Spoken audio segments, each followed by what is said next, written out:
Kumusta na po kayo aking mga panyero at magluluto na naman tayo ng gulay. Ayan, nagigisa tayo ng alokbate. Lahat tayo maisip sa ulang panyero, kaya ayan, nagluluto na tayo ng nakapitas tayo ng dahon ng alokbate sa ating paligid-ligid. Ayan, meron tayong konting tanim. Kanya sibuyas bawang ngayon, lagyan natin ng kamatis.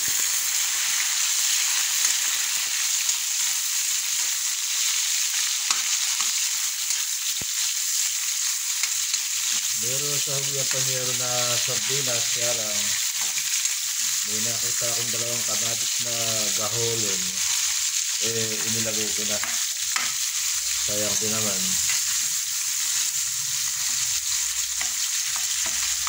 Durugin natin para lumakot yan.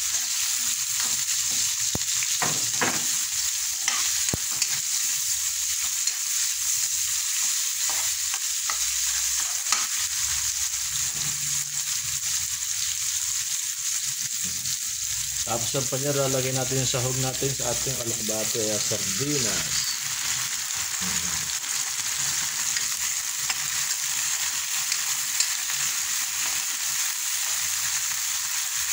Sardinas. Gawasan natin yung lahat.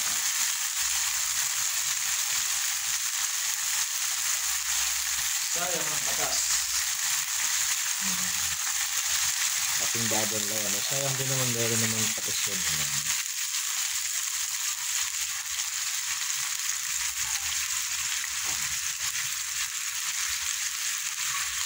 Saka natin pakukuluan yan.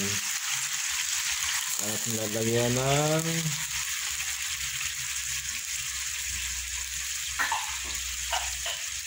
pampalaasa. Lagyan natin ng asin. Ay mabuksan ng ating asin ng ayun.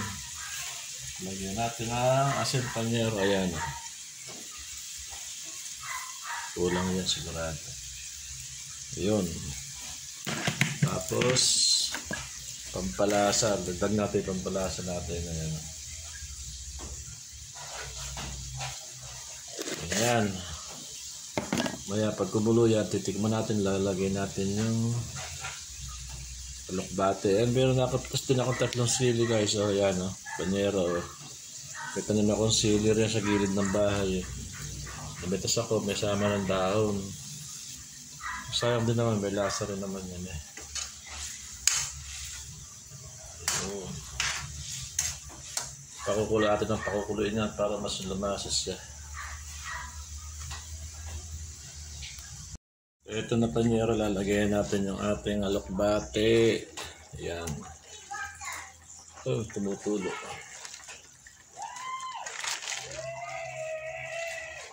Ayan. Medyo marami nakuha natin kanina at maraming dahon dahil ilang araw na umuulan. Kaya marami nakuha natin kanina.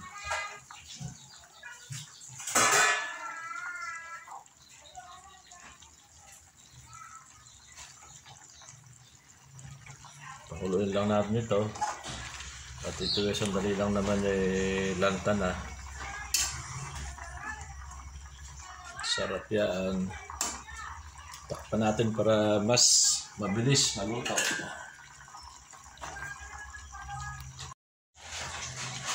Yan panyero, medyo nalanda na siya, kaya kailangan baligtarin or bilingin para maluto yung nasa ibabaw. Ayan, hindi ko na sinabawan ng marami at masarap dyan, konti lasa daw. Masarap po. Yan ang pinakamasustansyang ulam panyero. Alokbate. Ayan. Sarap yan. Para natin lagyan ng karninas. Ayun na, tikman natin. Kailangan natin matikman yan. Tikman na natin panyero yung ating binutong alokbate.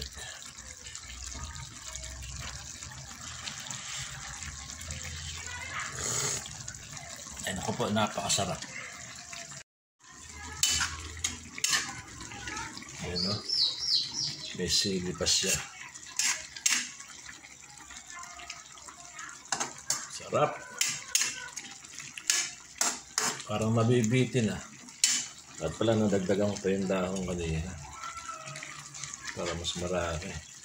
Kaya na, Panyero. Kahit tayo.